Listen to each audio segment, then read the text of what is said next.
এই হচ্ছে নাগারবানের entry gate. তো দূর থেকে মনে হচ্ছে যে বন্ধ রয়েছে, মানে তালাটা এমন ভাবে ছিল, বাট থ্যাংক গড খোলা রয়েছে। আগে এবার কিছু ময়ূর দেখতে পাবো। আমি তখন থেকে ময়ূর দেখার জন্য তড়পাচ্ছি। আগের পার্কে ময়ূর ছিল না, একটা আমি দেখতে পেলাম না। যাওয়া কি যাবে এভাবেই, মানে বলে যেতে হবে, কিছু বুঝতে পারছি না তো। ফাইনালি এই নাগারবানে ঢুকতে পেরেছি। এইখানে লেখা রয়েছে নাগারবান। তো ওটা সুখনা লেকেরই একটা ব্যাক সাইড। সুখনা লেকের আগের ভিডিওতে আমি দেখিয়েছিলাম অল্প, ওখানে সেদিন খুব ভিড় ছিল বলে চলে এসেছি। আর এইখানে তো সোমবার ছিল বলে বন্ধ ছিল, সো সেইটা আজকে হচ্ছে। দেখা যাক জায়গাটা কেমন। তো এখনো জানি না ভেতরে কি রয়েছে এক্স্যাক্টলি, যাওয়া যাক ভেতরে, দেন দেখা যাক। তবে যদি ওই ন্যাচারাল ব্যাপারগুলোই ভালো লাগে, এই গাছপালাগুলো, এরকম জঙ্গল। I clean the air you breathe. Yes. I can do that for you, your children too.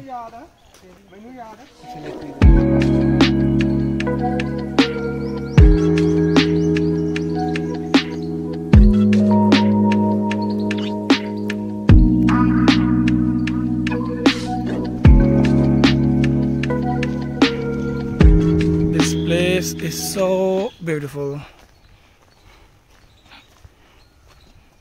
এতক্ষণ একটা ওপেননেস ফিল করছি বলো। হ্যাঁ, এটা খোলা খোলা ব্যাপার। আর সামনেই রয়েছে সেই বিশাল বড় সুখনা লেকটা। জাস্ট খুব সুন্দর লাগছে দেখতে।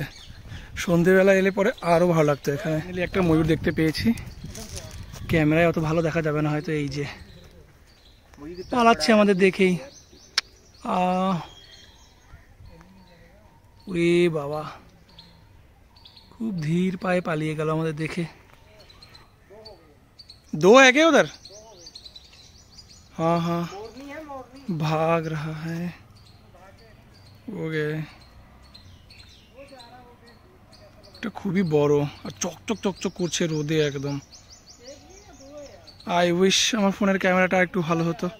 তো এই সামনেই রয়েছে সেই সুখনা লেকটা। যদিও এখন প্রচণ্ডই রোদ, সেই জন্য পুরো একদম জ্বলে যাচ্ছে ব্যাপারটা, বাট তাও ভালো লাগছে। ওইখানে কিছু ওয়াইল্ড লাইফ রয়েছে, বুঝতে পারছি না বলে কি বাইসন নাকি নীলগাই। ওকে, নীলগাই আছে ওখানে, দেখা যাচ্ছে না।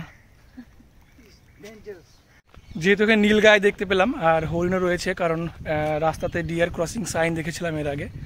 সো এই বনের মধ্যে আবার বাঘ না থাকে। যদিও যদি থাকে তাহলে আমি যেটা বলছিলাম যে আমি এই জঙ্গলটা ছেড়ে যেতে চাই না, ঘরে যেতে আমার ইচ্ছা করছে না, তাহলে তো সেই স্বপ্নটা হয়তো পূরণ হয়ে যাবে। আমাকে হয়তো এখানেই থেকে যেতে হবে বাঘের পেটে। যাই বলো, জায়গাটা কিন্তু বেশ পিসফুল এবং খুব সুন্দর লাগছে। খুবই সুন্দর, একদম প্রচন্ড শান্ত। সাউন্ড শুধু আমাদের সাউন্ডটা শুনতে পাচ্ছি আর পাখির আওয়াজ। আর একটা জিনিস খেয়াল করবে, মানে একটা সিটির মধ্যে, এরকম একটা সিটির মধ্যেও যে এই লেভেলের জঙ্গল বন থাকা মানে সম্ভব, সেটা চণ্ডীগড় না আসলে আমি জানতেই পারতাম না। আর তোমরা যতই বলো যে ফেসবুকে এসে সবাই গাছ লাগাও গাছ লাগাও, আমাদের কলকাতা বা অন্যান্য শহরকে যদি বাঁচাতে হয় পরবর্তী সময়ে, ওটাকে যদি একটা হিট চেম্বারে মানে পরিণত হতে না দিতে চাও, তো প্লিজ সবাই চেষ্টা করো এরকম কিছু ইনিশিয়েটিভ নেওয়ার। ইভেন যেই গাছগুলো রয়েছে অলরেডি সেইগুলোকে প্রিজার্ভ করার। এত সুন্দর পাখির ডাক শোনা যাচ্ছে বিভিন্ন রকমের। ময়ূর ময়ূর। আর সবচেয়ে মানে একদম সব আওয়াজকে ছাপিয়ে ময়ূরের ডাক শুনলেই আমার মনটা ধকধক করে ওঠে। তো এইখানে জিনিসটা দেখে আমার খুবই হাসি পেল।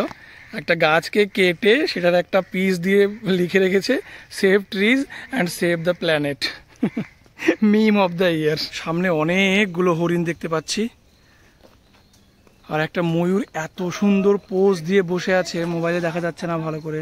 এই যে, আর সামনে হরিণও রয়েছে, বলগা হরিণ। উড়লো, উফ, চলে গেল। উত্তক্ত করো না প্রাণীগুলোকে। এত ইনোসেন্ট ভাবে তাকায় ওরা, খুব সুন্দর লাগে। আমরা এখন ট্রাই করছি একটু কাছে যাওয়ার। এই জঙ্গলে নেমেছি, দেখা যাক কতটা কাছে যাওয়া যায়। যদিও ওরা আমাদের দেখলেই পালাবে, তাও যদি একটু কাছে যাওয়া যায়। তো এই আমরা যাচ্ছি হেঁটে হেঁটে, এই সব কাছেই রয়েছে হরিণগুলো পুরো। আস্তে আস্তে এসো, আওয়াজ করো না বেশি।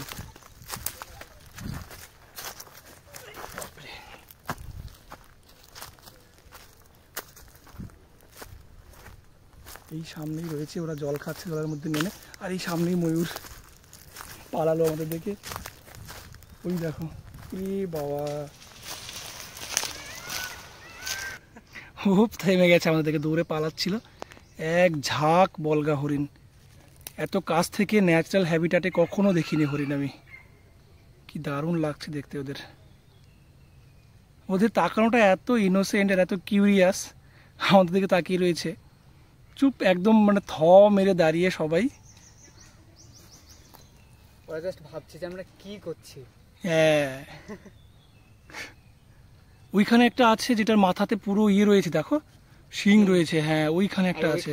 ওই যে দেখো, ওই সামনে একদম সামনেটা কই? সামনে দেখতে পাচ্ছ না তুমি? গাছের ডাল ভাবছো হয়তো। এই যে, ও হ্যাঁ, ওটা ছোট ছোট তো, ওইটার তো বড় বড় শিং একদম। ওইখানে একটা রয়েছে, ওই দিকে অনেক বড় বড় শিং আছে ওটার। ওই যে কি সুন্দর লাগছে, জলের মধ্যে নেমে গেছে একদম পুরো সেই সুন্দরবনের কিছুটা ফিল পাচ্ছি। এখানে জল, তার মধ্যে গাছ, যে সুন্দরবনের মতো ফিল আসছে, জলের ভিতরে গাছ একদম। যদিও আমরা যাইনি সুন্দরবনে।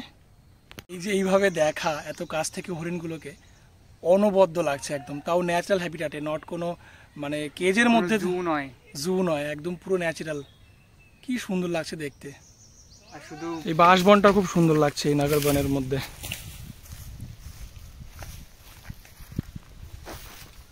বাঁশগুলো মনে হয় প্লান্টেড না, এরকম তো একাই হয়নি, এগুলো লাগানো হয়েছে এখানে। বেশ সুন্দর জায়গাটা, কিন্তু এর মধ্যে সেই কোবরা থাকার মতো প্লেস মনে হচ্ছে না। বেরিয়ে পড়ে দু একটা গরমের সময় এমনিতে।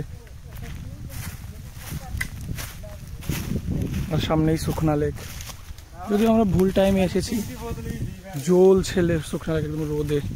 অনেক হাঁটলাম, হাঁটাহাঁটির পরে পা ব্যথা করছে আমারও, আশিকেরও। এবং এইখানে একটা ওয়াচ টাওয়ার মতো রয়েছে, এটার উপরে উঠে গিয়ে বসবো, উপরেই বসার জায়গা রয়েছে। চলো।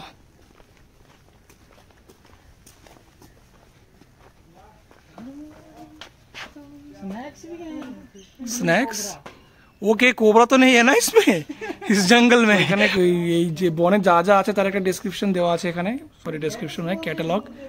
ময়ূর আছে, ডুমুর আছে, এই সম্বর হরিণ আর কি। এই হরিণটাই আমরা তখন দেখেছিলাম, এই সম্বর হরিণ।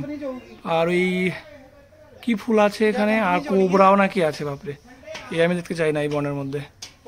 এই যে মুরগির ছবি দেওয়া রয়েছে। এই জায়গাটা বেশ সুন্দর লাগছে, পুরো বসার জায়গা রয়েছে। তো এই দুজনের ইন্ট্রো করানো হয়নি ভিডিওতে। এই সাইডে যে রয়েছে শ্রীচাঁদ, ও হচ্ছে আশিকের অফিসেই কাজ করে, ওর কলিগ বন্ধু হয়ে গেছে।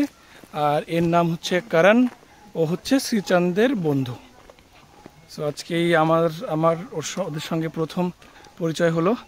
দে আর সো নাইস, খুব মানে মনে হচ্ছে না যে এদের সঙ্গে আজকে আমার প্রথম দেখা হচ্ছে। আর এটা খুব মজাদারও, খুব মজাদারও সত্যি। এমন এই বিশেষ করে এই কারণ এমন এমন কথা বলছে, এত ফানি ফানি কথা বলছে মাঝে মধ্যে, অ্যান্ড সেন্স অফ হিউমার খুব ভালো ওর। ওই দেখো কেমন করছে। আমরা গুগল ম্যাপে দেখলাম যে যতটা এসেছি, যদি আবার ফিরতে চাই তাহলে অনেকটা বেশি হাঁটতে হবে অ্যাজ কম্পেয়ার টু যদি আমরা এই দিক দিয়ে বেরিয়ে যাই, শুকনা লেকে আবার যদি বেরিয়ে যাই তাহলে অনেকটাই কম হাঁটতে হবে, প্রায় অর্ধেক তো নাকি। হ্যাঁ অর্ধেক। আর তাছাড়া এদিক দিয়ে গিয়ে একটা জায়গা আছে যেটা একদম পুরো লেকের মাঝখান থেকে চলে যায়, যেখান থেকে হ্যাঁ জল দেখা যাবে। মানে যেখান থেকে এইদিকেও লেক থাকবে, এদিকেও লেক থাকবে, সামনেও লেক থাকবে, মানে তিনটে সাইডে লেক থাকবে। সো আমরা এক্সপেক্ট করছি যে ওই জায়গাটা আমরা দেখতে পাবো। আর যেতে যেতে একটু রোদটাও কমে যাবে, যদিও চণ্ডীগড়ে মানে নর্থের দিকে অনেকটা পরেই সূর্য ডোবে। সো মেবি রোদ থাকবে। অলমোস্ট 5টা বেজে গেছে এখন। সো দেখা যাক ওইদিকে গিয়ে। এই যে গাছের মধ্যে এই জিনিসগুলো সত্যি খুব খারাপ জিনিস, যারা করছো তারা হয়তো না বুঝেই করছো, প্লিজ এগুলো করো না, প্রচণ্ডই বাজে লাগে। অ্যান্ড গাছের গায়ে এরকম গর্ত করে লেখা, সত্যি খুব বাজে একটা জিনিস। সো প্লিজ এই জিনিসগুলো যারা করো তারা প্লিজ একটু অ্যাভয়েড করো এই জিনিসগুলোকে। Be sensible. না তোমার গায়ে করি খুদ গর্ত করে এরকম কেমন লাগে তোমার? এই হচ্ছে সেই জায়গাটা যার দুদিকেই লেক, এই সাইডেও লেক আর এদিকটা তো লেক, দুটো দিকেই পুরো পদ্ম ফুলের গাছ ভর্তি।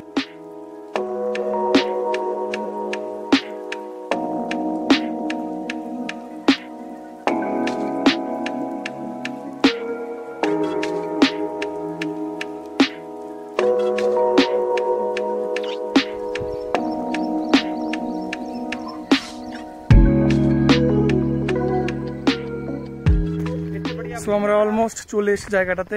জায়গাটা একদম সরু হয়ে গেল রাস্তাটা, আর জঙ্গল জঙ্গল যেটা এক্স্যাক্টলি আমরা দেখতে চাই সেই জিনিসটাই এখানে। আর সামনে আরও জঙ্গল, একদম সরু হয়ে যাচ্ছে রাস্তাটা।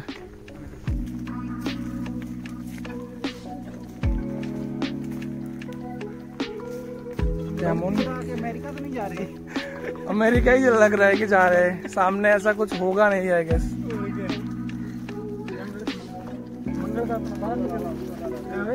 मंगल का तीनों बाहर निकल के ना इधर देना उधर दे रात ही रहे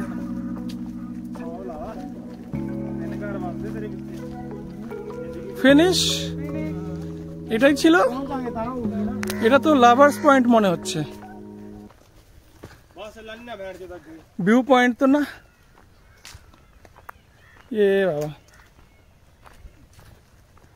এই যে লেক, সামনে জঙ্গল জঙ্গল আর এইদিকেও লেক আছে কি জানি। আর এই যে সেই জঙ্গলটা যেখান থেকে আমরা এসেছি, রিজার্ভ ফরেস্ট, আর ওইদিকে পাহাড় হিমাচলের, খুব সুন্দর লাগছে ভিউটা। সো এই জায়গাটা ছিল সেই ভিউ পয়েন্ট। তো ভিউ পয়েন্টটা হিসেবে সেরকম নট দ্যাট গ্রেট। যদি এমনি জঙ্গল এক্সপিরিয়েন্স করতে হয়, এই যে নলখাগড়া দুদিকে, তারপর দুদিকেই লেক আর এই পদ্ম ফুলের গাছ, এই জন্যই জায়গাটা ভালো। বাট এমনি আহামরি এমন কিছু নেই এখানে।